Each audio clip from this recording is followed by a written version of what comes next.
The ironies and paradoxes expressed in the lives of these two founders epitomize the strange and wondrous experience of the nation itself. Jefferson was an aristocratic Virginia planter, a well-connected slaveholder, a patriarch, as he called himself, reared in a hierarchical slaveholding society. By contrast, Adams was middling-born in a Massachusetts society that was far more egalitarian than any society in the South. Adams had few connections outside of his town of Braintree, and his rise was due almost exclusively to merit. Yet Jefferson, the slave-holding aristocrat, emerged as the apostle of American democracy. He became the optimistic exponent of American equality and the promoter of the uniqueness of the nation and its special role in the world.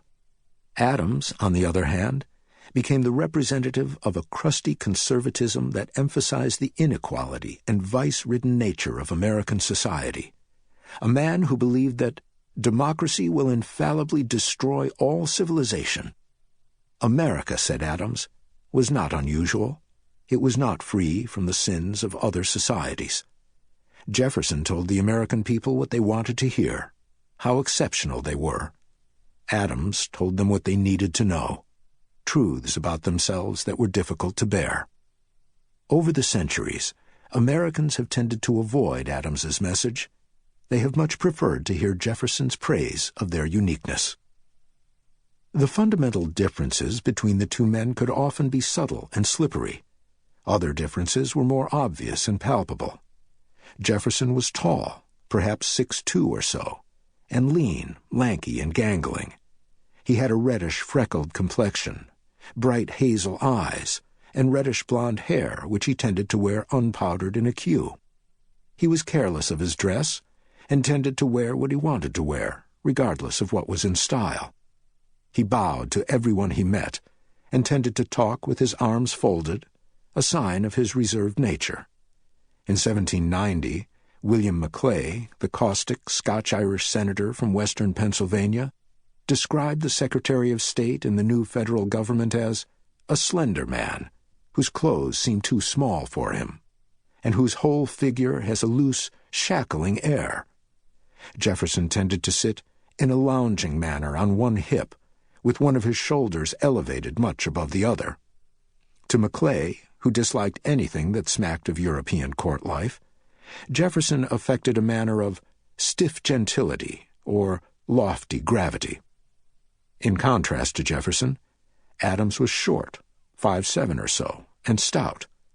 "By my physical constitution," he admitted, "I am but an ordinary man."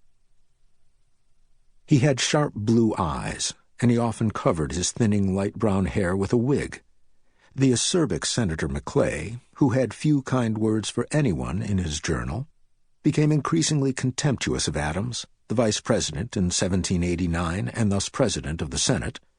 Adams, wrote Maclay, was a childish man, with a very silly kind of laugh, who was usually wrapped up in the contemplation of his own importance. Whenever he looked at Adams presiding in his chair with his wig and small sword, Maclay said he could not help thinking of a monkey just put into breeches. There is no doubt that Adams could sometimes appear ridiculous in the eyes of others. Although Jefferson was often hated and ridiculed in print by his political enemies, no one made fun of him in quite the way they did Adams. Jefferson possessed a dignity that Adams lacked. For many, Jefferson was the model of an 18th-century gentleman, learned and genteel, and possessing perfect self-control and serenity of spirit. His slave, Madison Hemings, recalled that Jefferson was the quietest of men, who was hardly ever known to get angry. Adams was certainly learned, and could be genteel, but he lacked Jefferson's serenity of spirit. He was too excitable and too irascible for that. He never knew when to be reserved and silent, something Jefferson was skilled at. Indeed, Jefferson used his affability to keep people at a distance. Adams was just the opposite. Familiarity bred his infectious amiability. In 1787, his Harvard classmate, Jonathan Sewell, who had become a loyalist, met Adams in London and was reminded of the appeal Adams had for him.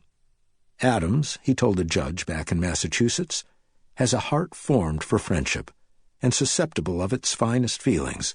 He is humane, generous, and open, warm to the friendly attachments, though perhaps rather implacable to those he thinks his enemies. Adams was high-strung, and was never as relaxed and easygoing as Jefferson was in company. But once he felt at ease with someone, he could be much more jovial and open than Jefferson, more familiar and more revealing of his feelings. As Sewell suggested, people who got to know him well found him utterly likable. His candor and his unvarnished honesty won their hearts. But these qualities of forthrightness did not work well in public. Adams never quite learned to tailor his remarks to his audience in the way Jefferson did.